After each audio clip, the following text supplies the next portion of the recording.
Welcome to a team update for AFLW Fantasy. It's George from Fantasy Take TV, and in this video we'll discuss a few topics such as Bauer's injury, Garner if you don't have her, what do you do, and a few other things. So Davey I'd like to get rid of, stuff like that we'll go over, but we're traveling okay at the moment, into rank 139 and a bit of money in the bank, and we've done our trades already, so these are our trades for this week anyway. So I'd like to get Garner, but I just can't really make it happen this week. So grabbing a rookie, the Crows anti-vaxxer, hopefully she keeps playing, not to across the rookies.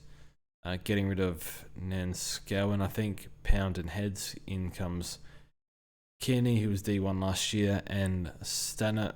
And defenders are a bit of a weird one where you can score in line with the defenders if you're a really good forward. So Stannett's a forward and I'll bring her in. But yeah, defenders don't score well, don't really switch much. Not a whole heap of intercept marks. A lot of the ball goes on. There's a lot of ground ball, it seems, which hence why tackles are off the charts. So that's how we'll line up with our defense. I'm quite happy with this defense, but a lot of the defenders are maybe averaging 70s to 60s mark, so there's not a whole lot of ground to make up in defense. But regardless, I think hopefully we can just leave that defense as is. Yeah, went for pound, watched her play, not overly impressed. Heads is okay, but has a lot of quiet patches, so I'll trade those two out. Midfield has been going pretty well, apart from no Garner, no Bowers has gone well. Marinoff captain this week, very good. Rowbottom's been good. Prasparkas, we got it in after round 1 and she hasn't been that good through round to 99, so lost maybe 200k since we got her in, so that's annoying. Benici, Davey, I think Benici you can keep for the year. If you can get her to Riddell or Hatchard at some point, you could do that, but I don't have the money for that. Rookies, I've got this loophole and Schultz. Who's the R1? I'm not sure. Is it Morfitt? I don't know. I honestly not sure, but I watched Edmondson round 1 and she was really, really good, and Strom as well, good around the ground, so could be any of these guys, not sure exactly who.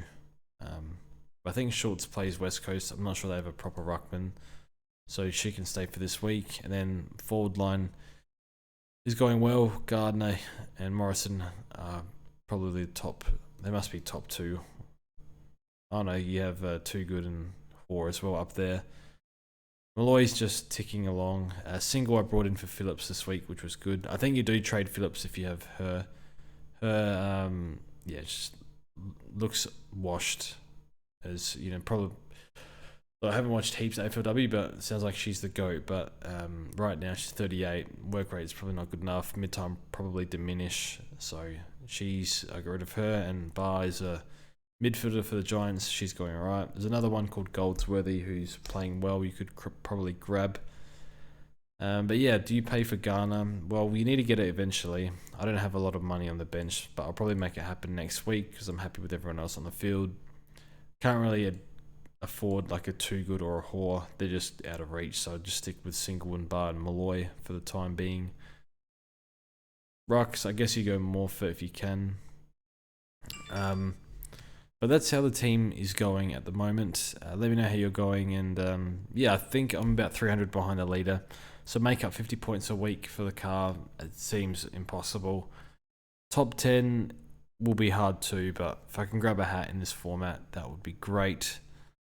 But yeah, see how we go. So definitely, yeah. Also, I'll discuss Bowers. So yeah, she's out with knee soreness, and it's the one that troubled her before round 1. So I think you just don't go there for the time being. You wait for her to return, see how she goes. But when she returned round 1, her round 2 game, she faded out the game. Round 3, faded out late. Round 4, injured. So she might be a hard avoid this year. I think you're better off going, you got Garner, Marinoff, Rowbottom, Prasparkas, Riddell, Hatchard. You're better off going with one of these, I think, unless Bowers has 3-4 weeks off and then you just get it for 2 weeks or something. So Sounds like a short-term thing, but a bit concerning that she's had a reoccurring knee issue. That's a big worry, so I'll probably just avoid that, keep me out of that, and yeah, next week we'll try and grab a debut for Ghana if we can afford it. But yeah, not much money on the bench, so hopefully some rookies pop up, but they're pretty hard to predict given rookies. Yeah, it's just hard for the rookies to get off the ground off base price because of how scoring works. So anyway, that's all from me. Thanks for watching, and we'll see you in the next one.